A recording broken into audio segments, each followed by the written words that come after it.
Right, what we've done, we're just going to make a bit of bread. We're going to make a bit of artisan bread. Bread, fresh bread. Fresh bread, yeah. What I've done is I've just made some bread and I let it prove. It's doubled in size, and what we're going to do now is we're going to knock it back, and we're going to make some little rolls. Then we're going to obviously prove them for another 3/4 an hour. Then we'll put them in the oven, and then we'll get them out, and then we can have a taste of some fresh bread. But what we do, so this has been proving. Proving? What is proving? What does that mean? Proving is where the yeast, you put fresh yeast and sugar, and basically the sugar feeds the yeast. When you're doing your bread, a lot of chefs and a lot of people tend to use flour. You think you're going to flour that, don't you? But the thing is, you don't want to put any more flour into that recipe, because you're adding to it. We've done the recipe, we don't want to add anything to it. So the best thing you possibly can do is grease your surface. Grease your surface and grease your hands, because then it won't stick to you.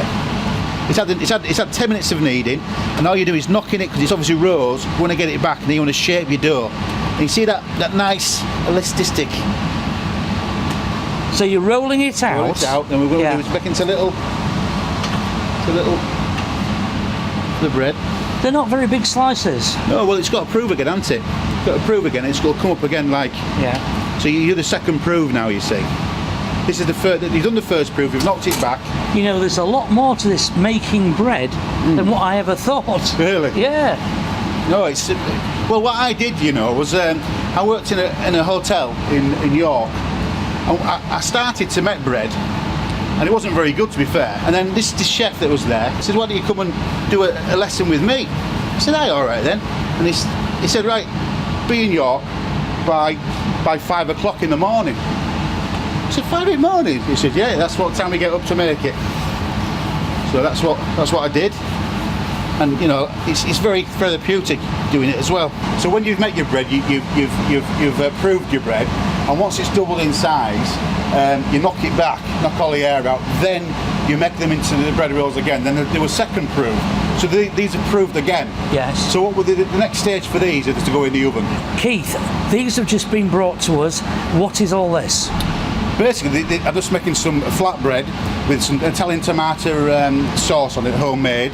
That we have fresh vine tomatoes that we cook with garlic and onion. We stew it down to a pulp, and then we will spread it on the bread. And what we're going to do then is we're going to put some goat's cheese. So I'll put some goat's cheese on top. Nice goat's cheese. Put the cranberry on, like so.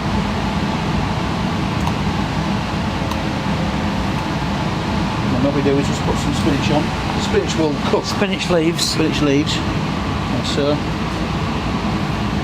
Like that. Then some seasoning. This is black pepper. Black pepper, ground black pepper. Yeah. Okay. And the second one we're going to make, pancetta. So layered pancetta. I love nice cured meats. It's fantastic. Nice and thin. Nice and thin, cut very thin. Fresh parmesan grated. Yeah. And some olive oil.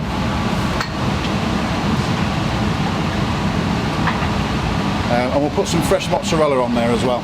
So again, what we'll do, we'll just break it. And we'll put a couple of tomatoes on as well. Fresh vine tomatoes. So it's chunks of mozzarella. Chunks of buffalo mozzarella. Just like that. Just with your fingers. Fancy about it.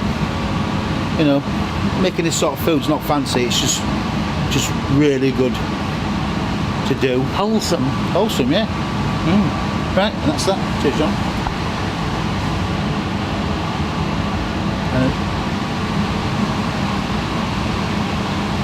And again, we'll just put a bit of truffle oil on. I love truffle oil. And that's it. Then we've got the goat's cheese, the cranberry and the spinach with the white truffle oil, and again we've got the buffalo mozzarella with the vine tomato and the balsamic glaze with pancetta, and that's olive oil on there as well. Now the bread has just come out of the oven. Yeah. And you were saying that the only way you can tell that the bread is ready, it talks to you. It talks back to you, yeah. What do you mean by that? What you do is you take it off and you tap it. It's hollow. It talks back to you. There's an echo. And that's where you know your bread's done. If it does no echo, you feel it. You hear it there. like hollow inside. That's why that's the bread's cooked. If it doesn't do that, it's not cooked, it needs a bit longer. That's the black pudding bread, white loaf bread, and pancetta and mozzarella bread. I'll put it on the table with some olives and some dips.